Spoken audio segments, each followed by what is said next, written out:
আমাদের নামাজটা হবে কার জন্য? কুরবানিটা হবে কার জন্য? আমাদের জীবনটাও হবে কার জন্য? আমাদের মৃত্যুটাও হবে কার জন্য? কিন্তু দুঃখের বিষয়, অধিকাংশ মানুষ নামাজ পড়ে লৌকিকতার নামাজ। এই নামাজ আল্লাহর জন্য নয়, ওই নামাজ হলো দুনিয়ার খ্যাতি অর্জন করবার জন্য। ঠিক কিনা বলেন? বয়স হয়ে গিয়েছে, দাড়িগুলো পেকে গিয়েছে, নামাজ না পড়লে মানুষ কি বলবে, এই চিন্তার মানসিকতাগুলো নিয়ে মানুষেরা নামাজ পড়ে। কারণ যখন দেখবেন নামাজ আদায় করে নামাজের ভিতরে খুশুখুজুতা নাই, নামাজের ভিতরে তাআদিল আর কান নাই, নামাজের ভিতরে ধীর স্থিরতা নাই। আল্লাহ নবী বলেছেন, আমার সাহাবীরা শোনো, দুনিয়ার বুকে সবচাইতে বড় চোরকে তোমরা জানো? সাহাবীরা বললেন, কেউ স্বর্ণ চুরি করে, এই হলো সবচাইতে বড় চোর। বিভিন্ন সাহাবী বিভিন্ন ধরনের উদাহরণ দিতে থাকলেন। আল্লাহ নবী বললেন, না না, দুনিয়ার বুকে সবচাইতে বড় চোর হলো তারা যারা নামাজের মধ্যে চুরি করে। প্রশ্ন আসতে পারে, নামাজের মধ্যে আবার চুরি কিসের? দেখবেন দুনিয়ার বুকে কিছু মানুষ নামাজের মধ্যে এমন ভাবে নামাজ আদায় করে, যারা শুধু মুরগি যেভাবে খাবার খায়, জমিনের ভিতরে মাথাটা উঠায় আবার মাথাটা উঁচু করে, এমন কিছু মানুষ খুঁজে পাওয়া যাবে দুনিয়ার বুকে, যারা ফরজ 4 রাকাত নামাজ মাত্র 2 মিনিটেই শেষ করে দেয়, অথচ 2টা সূরা ফাতিহা তেলাওয়াত করে সূরা মিলায়া 2 রাকাত নামাজ পড়তে গেলেও যদি 3 তাসবিহ নিয়ে পড়া হয়, কম পক্ষে 4 মিনিট সময় অতিবাহিত হয়। ঠিক কিনা বলেন? তাহলে দেখেন তো, মসজিদে যখন আপনারা যান কিংবা আপনাদের সমাজের মসজিদে জুমার নামাজের দিনে দেখবেন এমন মুসল্লির কিন্তু কোনো অভাব নাই, আছে নাকি? যদি আল্লাহর জন্য নামাজ হয়, বলেন তো দেখি, সেই নামাজে দ্রুত গতিতে কেউ সিজদা দিয়ে সিজদা উঠাতে পারে? আল্লাহর নবীর স্ত্রী হযরত আম্মা আয়েশা সিদ্দিকা রাদিয়াল্লাহু তাআলা আনহা বলছেন, বিশ্ব নবী যখন গভীর রাত্রিতে তাহাজ্জুদ নামাজের জন্য দাঁড়িয়ে যেতেন, এমন দীর্ঘ সময় আল্লাহর নবী সিজদায় পড়ে থাকতেন।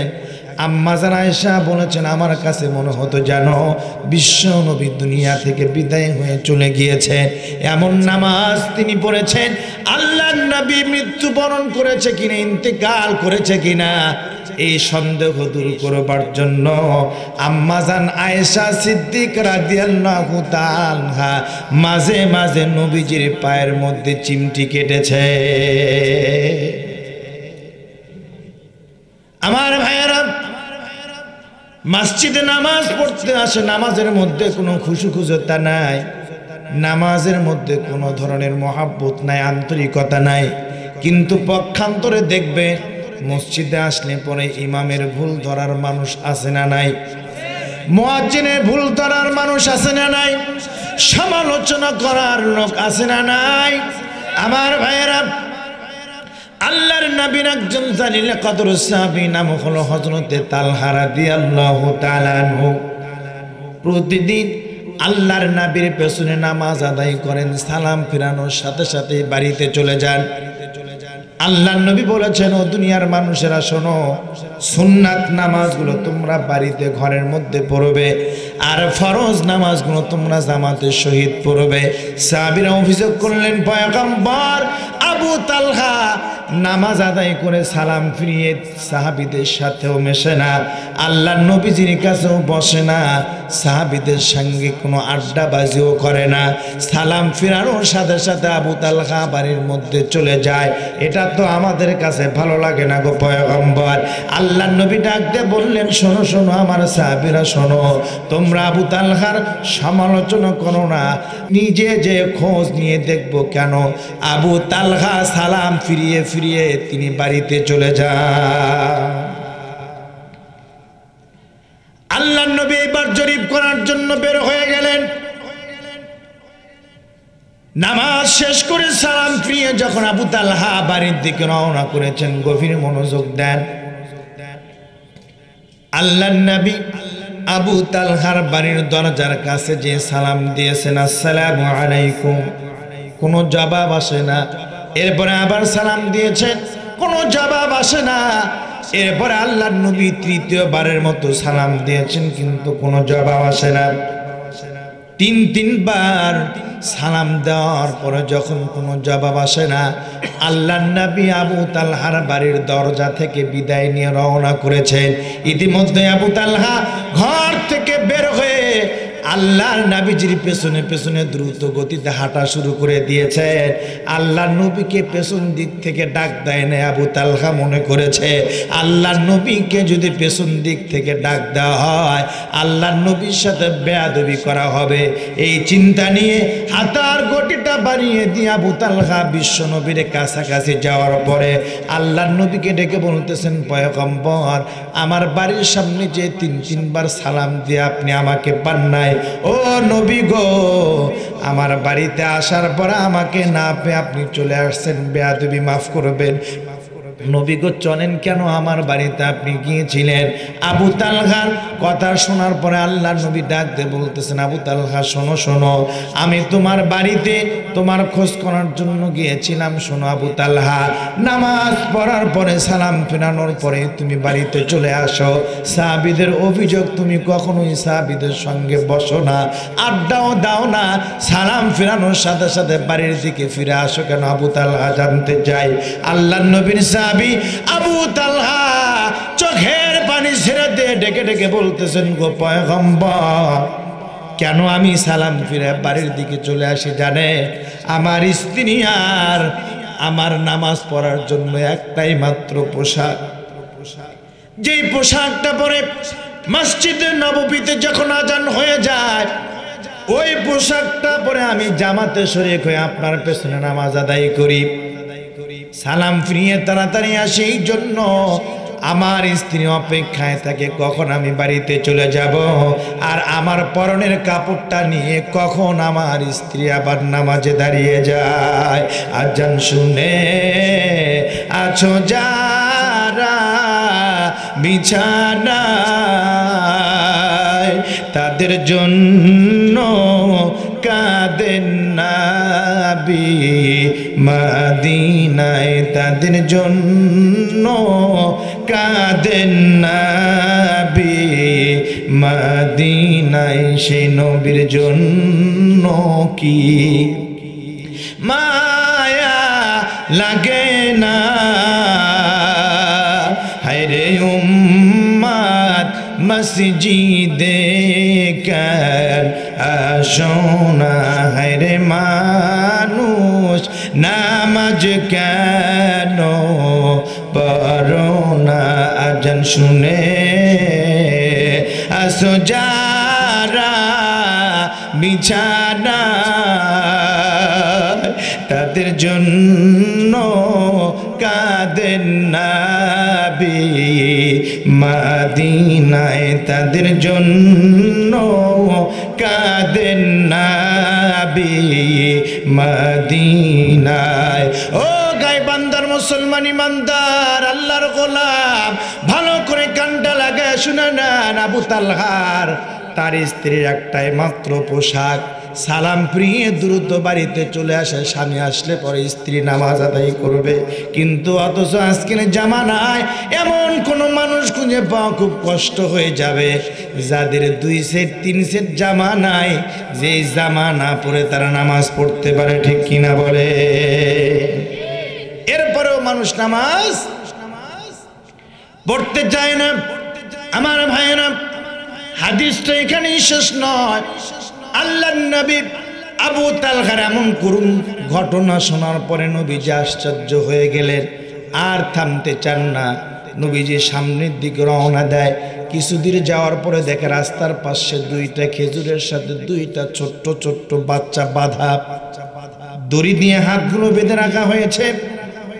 আল্লাহর নবী, দয়ার নবীর মনটা এত নরম ছিল, কোন দুঃখী মানুষের কষ্ট থেকে আল্লাহর নবী যে সামনে আগাতে পারতেন না, খোঁজ খবর নিতেন, প্রয়োজনে তাকে সহযোগিতা করতেন। এমনকি নিজের সমস্ত সঞ্চিত সম্পদগুলো দিয়ে আল্লাহর নবী দুনিয়ার মানুষের কল্যাণের জন্য কাজ করেছেন। ছোট্ট দুইটা বালক বিশ্ব নবীকে দেখার পরে চোখের পানি ছিনে দিয়ে কান্না করতেছেন। আল্লাহর নবী এইবার দুইটা বালকের কাছে যে জিজ্ঞেস করে, তোমরা কারা, তোমাদের পরিচয় কি, তোমাদের বাবার নাম কি? এই বালক দুইটা বারবার আবু তালহার দিকে তাকিয়ে থাকে, আবার বিশ্ব নবীর দিকে তাকায়। আল্লাহর নবী এমন দৃশ্য দেখে আবু তালহাকে জিজ্ঞেস করলেন, আবু তালহা তুমি কি এই ছোট্ট দুইটা বালককে চেনো নাকি? আবু তালহা ডাকতে বলে, পয়গম্বর চিনব না কেন, এই দুইটা বালক তো হলো আমার কলিজার টুকরা সন্তান।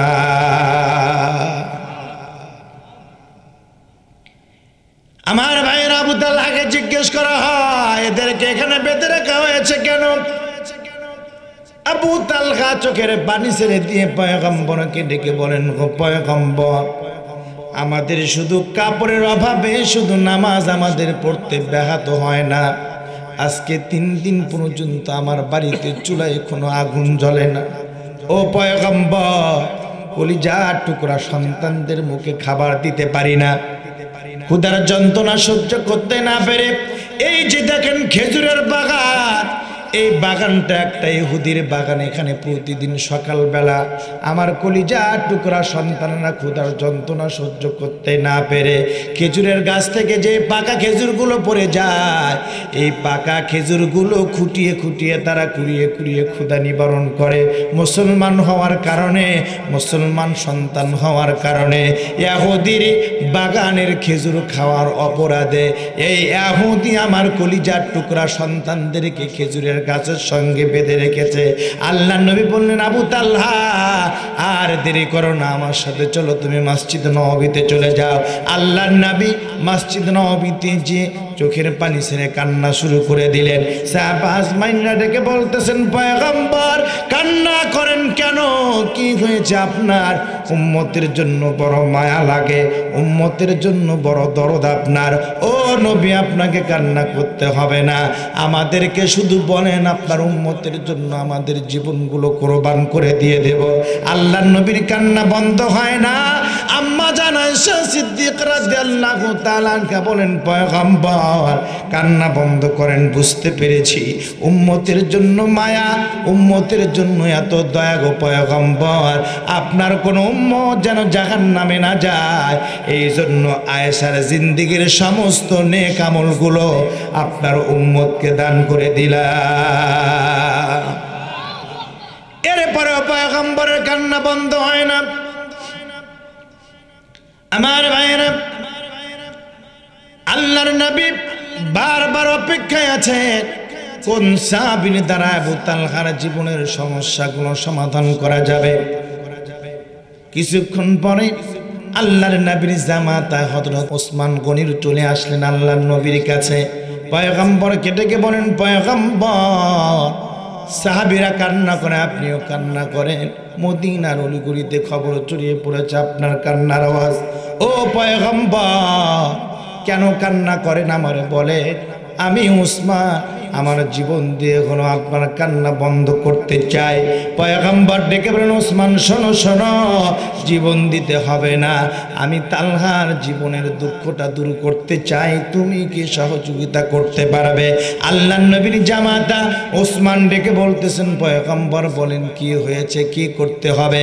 আল্লাহর নবী ওসমান গনিকে নিয়ে রওনা করলেন ওই ইহুদির বাড়িতে, যেই ইহুদির খেজুরকে খাওয়ার অপরাধে ছোট্ট ছোট্ট দুইটা বালককে গাছের সঙ্গে বেঁধে রাখা হয়েছে।